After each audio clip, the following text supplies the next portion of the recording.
Good morning, good evening, and good afternoon, everybody. Welcome to the PowerPoint on the writing process and overview.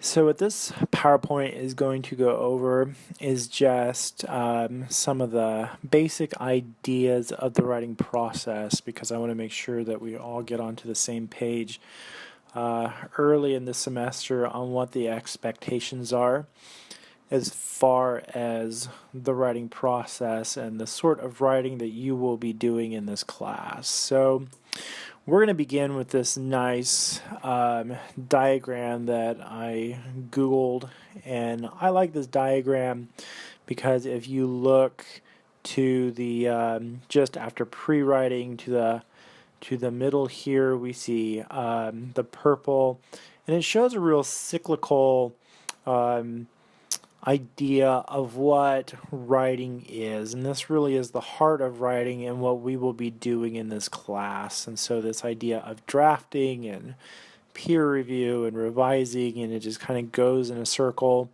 until eventually you get to editing, where you focus on ideas of grammar, punctuation, spelling, formatting, to finally publishing, which is when you will turn in your paper on SAC-CT. And so kind of want to go over just a few of these ideas in a little more detail. So pre-writing.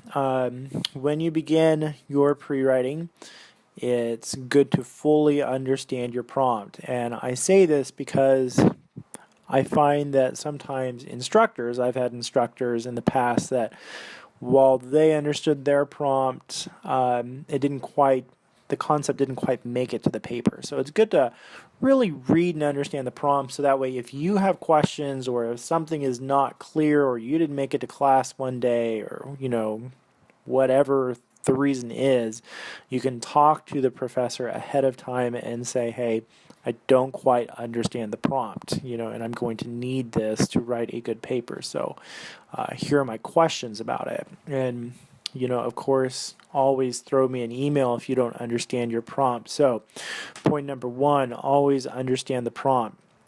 Number two, give yourself time to think about your prompt. So yes, and I forgot my little graphics here. So give yourself time to think about the prompt. I put a guy running there because whenever I got a writing prompt as a student, these came usually a week or 2 weeks before the draft was due, and I would do my best to read it the minute I got it. And I found that if I did that, I would think about it as I would do things like exercising, or as I was fixing meals, or as I was driving. This idea of the writing prompt would be in my head. And so when I sat down to begin writing the draft, it wasn't as if I was sitting down for the first time trying to think about it, because I had already thought about it days in advance. And that is some valuable preparation time that does belong in the pre-writing category. Also, talk to other people about your writing assignment. It's a good idea to just throw around ideas, even if it's people that don't have any idea of the context of your class. They could still give you some thoughts that they have, and generally speaking, those could be helpful to you as you try to design an essay for the prompt that you've been given. And then, of course, engaging in free writing activities. I'm doing really bad on remembering my graphics. So there's free writing. You sit down with a piece of paper or at your computer, and you just start writing what you think about your topic. Other people are more organized and they like to do outlining. Some people do topic clustering, which is kind of a cross between free writing and outlining. And then there's also mapping, which can be very complex to very simple. So that is pre-writing. Then there is drafting. So a couple of things to note. This is where we will spend most of our time on SAC-CT discussing these kinds of ideas. So the first draft is never the final draft. Without fail, the students that always have great papers in my class go through multiple drafts. And so you should expect to have 2 or 3 drafts before you turn in your final paper, at least, for your paper to be more than just really a pre-writing activity. So your paper is reviewed by one or more persons that are familiar with your topic and prompt so that they're able to give some practical feedback. So this could be classmates, it could be family members, it could be friends, it could be coworkers, whoever it is that you could draw on for a few minutes and say, hey, come read my paper, tell me your thoughts about it, where could I possibly expand it, is it making sense, were there gaps anywhere that I need to fill. It's those kind of big picture ideas that you need to be discussing with people so that they can give you feedback. Another strategy I would suggest is read your paper with a purpose. So scan the paper with one rhetorical concept in mind and then make changes to improve on that concept. So, for example, you might say, hey, this reading that I'm about to do is all about the audience. And so I need to keep my audience in mind. So is what I am telling them, are they familiar with the people, the sources that I am presenting? Do I need to give more background information on these sources that I am presenting so that they can understand why I'm using these sources? So it's those sorts of ideas that can help you to think about how to improve your paper. Significant changes occur during revision. All right, so what I find with many beginning students, and hopefully I don't find that in this class because I think that we are beyond that point of beginning students, or beginning writers, I should say, is that their idea of revision is adding a sentence here or taking one out, and that's not really what revision is. Revision is significant change, all right? So we're talking new source material or additional source material, changing the construction of your thesis, rewriting or restructuring certain paragraphs within your paper.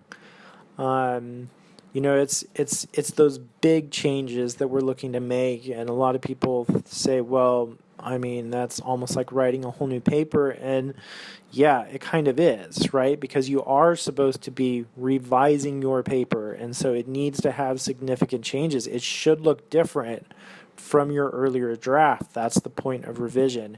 And so we will be posting these online, your drafts, so that your other classmates can undergo a peer review with you. And so everyone will be able to see it. And then I expect to see significant changes coming for the final draft that you turn in. So we will all have access to the draft and then the final revision paper that you turn in.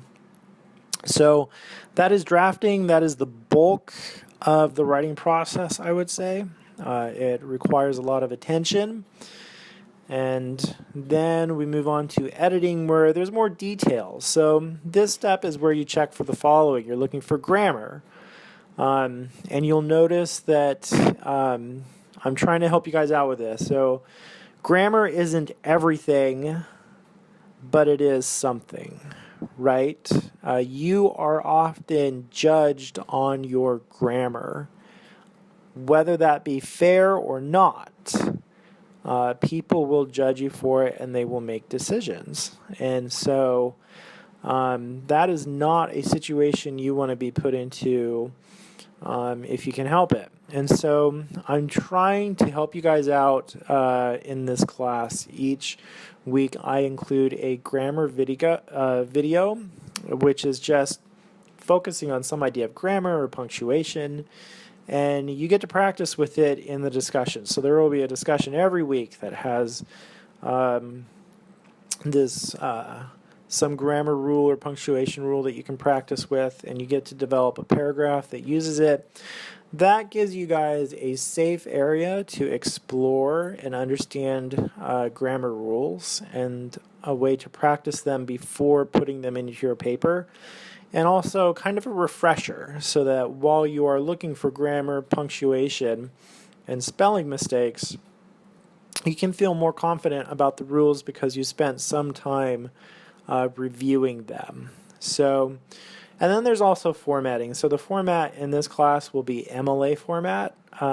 So we will have some resources that I will suggest, namely Purdue OWL. I think that is the best resource and the one that's kept very up to date. They're very quick about making any I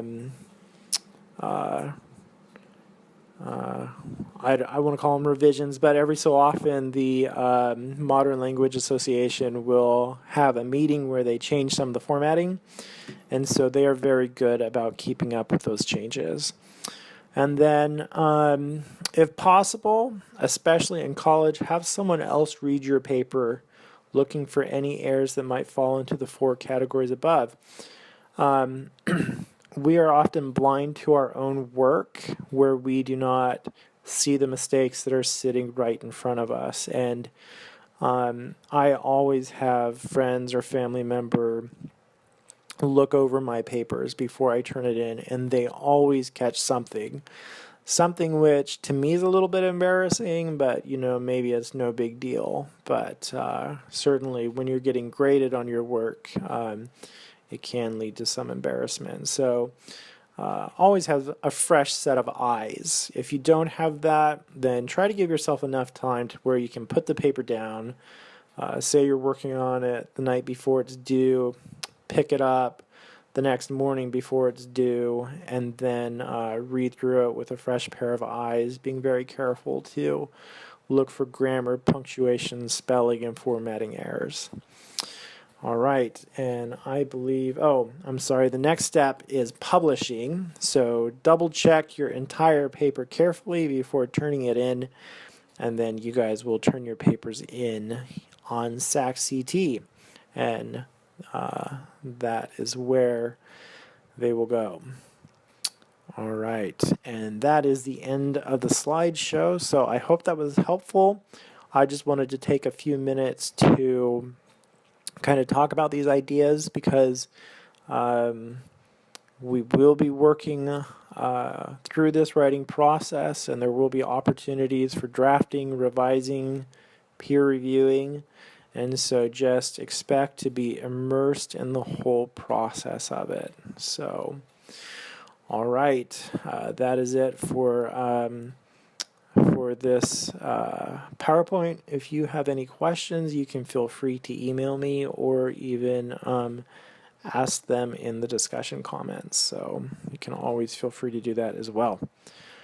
All right, well, thank you for your participation, and please view the other videos in this folder.